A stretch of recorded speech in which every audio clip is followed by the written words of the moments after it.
Selamat pagi. Pada hari ini saya akan menjelaskan materi bahasa Indonesia kelas 10, yakni tentang teks hikayat. Lebih tepatnya saya akan menjelaskan perbandingan nilai-nilai dan kebahasaan hikayat serta cerpen. Ada yang masih ingat pengertian tentang hikayat itu apa? Ya, hikayat adalah karya sastra Melayu yang berbentuk prosa. Prosa ini bentuknya narasi. Ada yang masih ingat narasi itu apa? Dalam pelajaran SD, SMP sudah dijelaskan narasi itu apa. Narasi adalah wacana yang menceritakan peristiwa dalam urutan waktu tertentu.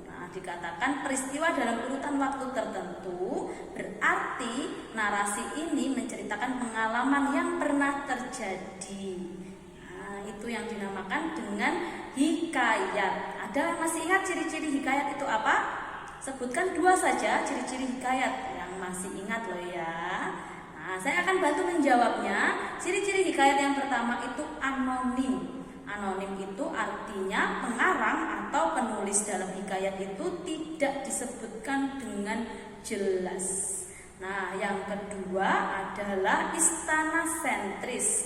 Ciri yang kedua ini, mengapa kok dikatakan istana sentris? Istana sentris ini pusatnya hikayat atau penceritaan hikayat itu berada di dalam lingkungan istana atau dalam lingkungan kerajaan. Kalau kita melihat contoh hikayat atau yang biasa orang zaman dulu menyebutnya itu cerita rakyat. Kalau kalian pernah mendengar atau pernah membaca cerita tentang Sang Kuryang, kalian pasti tahu latar awalnya itu berada di mana. Pasti berada di istana. Lalu contoh lain lagi, misalkan ada cerita rakyat yang sering sekali kita dengar yakni Joko Tarub. Itu juga menceritakan keadaan dalam istana sebelum akhirnya dia turun ke bumi. Untuk mandi 7 bidadari itu loh, yang masih ingat kan? Pasti masih ingat beberapa dari kalian. Oke, saya akan menjelaskan tentang kebahasaan terlebih dahulu ya, kebahasaan dari teks hikayat. Ada 2 kebahasaan teks hikayat. Yang pertama adalah penggunaan majas. Jangan dilupakan loh ya, majas ini sudah pernah dijelaskan sewaktu kalian duduk di bangku sekolah menengah pertama. Ada berapa majas sih?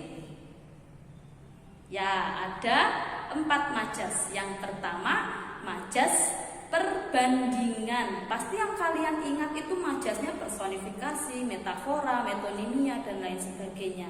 Itu masuk ke majas mana? Itu masuk ke majas perbandingan. Jadi majas perbandingan itu berisi banyak sekali. Contohnya majas personifikasi, metafora, hiperbola, alegori, litotes. Itu majas perbandingan. Lalu majas yang kedua ya, ada majas sindiran. Sindiran ini terbagi juga menjadi 2, majas sindiran dan juga majas sinisme. Majas sinisme dan juga ironi. Maaf, saya salah tadi. Ada ironi dan juga sinisme. Lalu yang ketiga, majas penegasan. Penegasan ada anti klimaks, klimaks, repetisi dan juga tautologi. Yang terakhir majas pertentangan. Pertentangan itu meliputi paradoks dan juga antitesis. Saya berikan contoh majas ya. Nanti kalian sebutkan itu majas apa. Pena itu menari-nari di atas kertas. Pena itu menari-nari di atas kertas. Ada yang bisa menjawab majas apa itu? Saya bantu, itu adalah majas personifikasi. Mengapa dikatakan majas personifikasi? Ada yang masih ingat pengertian dari majas personifikasi?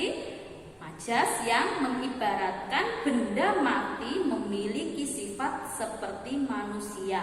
Ada juga yang mengartikan benda mati yang memiliki sifat hidup atau memiliki hidup sesuatu yang hidup. Pena itu kan benda mati, menari-nari itu kan sifatnya manusia. Jadi majas yang mengibaratkan benda mati seolah-olah memiliki sifat seperti manusia. manusia. Berarti itu majas personifikasi. Contoh yang kedua, yakni dari majas, wah, tulisan kamu bagus sekali sampai aku tidak bisa membacanya. Itu termasuk majas yang mana ya? Ya, itu termasuk ke dalam majas sindiran, lebih tepatnya yang ironi. Nah, sindir, menyindir, tulisannya aslinya jelek tapi dia bilangnya bagus. Nah, itu majas, salah satu dari contoh majas. Saya berharap kalian masih dan membuka buku-buku kalian untuk membacanya agar tidak dilupakan. Ya, ayo kita belajar dan mempergiat lagi membacanya. Jangan sampai kita sehari pun tidak membaca. Nah, jangan dilupakan. Oke, selanjutnya yang kedua adalah kebahasaan yang kedua adalah penggunaan kata arkais. Ada yang masih ingat arkais itu apa? Arkais adalah hal-hal yang berhubungan dengan masa lalu atau tradisional atau kuno atau yang disebut orang zaman dulu itu tua. Nah, kalau di hikayat kalian pernah membaca ada kata syahdan, ada kata sebermula, itu hatta. Nah, itu salah satu contoh kata arkais. Nah, jadi kalau di sekarang cerpen itu ya, kalau sekarang kan orang lebih menunjukkan ceritanya lewat cerita pendek, itu menggunakan kata pada zaman dahulu atau menggunakan kata pada saat itu. Nah, kalau zaman dahulu kebanyakan menggunakan kata alkisah, hatta, syahdan, sebermula, seperti itu. Itu yang dinamakan dengan kata arkais. Jadi ada dua kebahasaan dalam teks hikayat. Lalu yang kedua adalah membandingkan antara hikayat dengan cerpen. Nilai-nilai hikayat dalam cerpen. Nah, untuk membandingkan nilai hikayat dalam cerpen, kita masuk ke dalam dua unsur. Sama-sama unsurnya ada dua, yakni unsur intrinsik dan juga unsur ekstrinsik. Unsur intrinsik apa saja? Yang pertama, tema. Yang kedua ada sudut pandang. Yang ketiga ada amanat, latar, penokohan.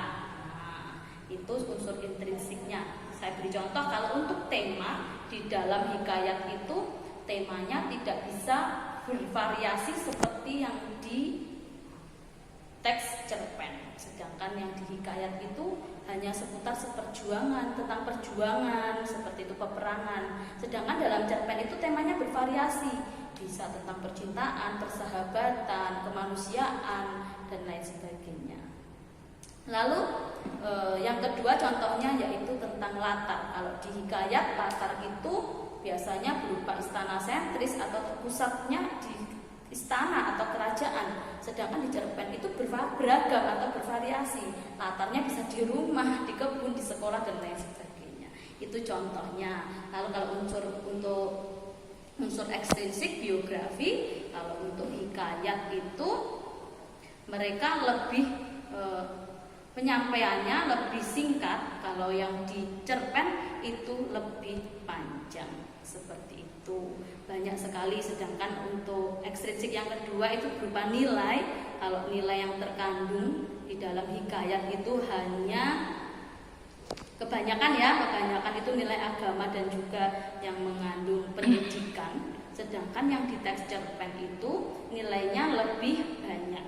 Bisa nilai sosial, bisa nilai moral, bisa nilai religi, budaya, pendidikan, estetika. Contohnya seperti itu. Oke, dari sini yang dapat saya sampaikan mengenai perbandingan nilai-nilai dan kebahasaan dalam teks hikayat dan cerpen. Semoga materi yang dapat saya sampaikan ini bisa bermanfaat bagi kalian semua. Selamat belajar, Tuhan memberkati.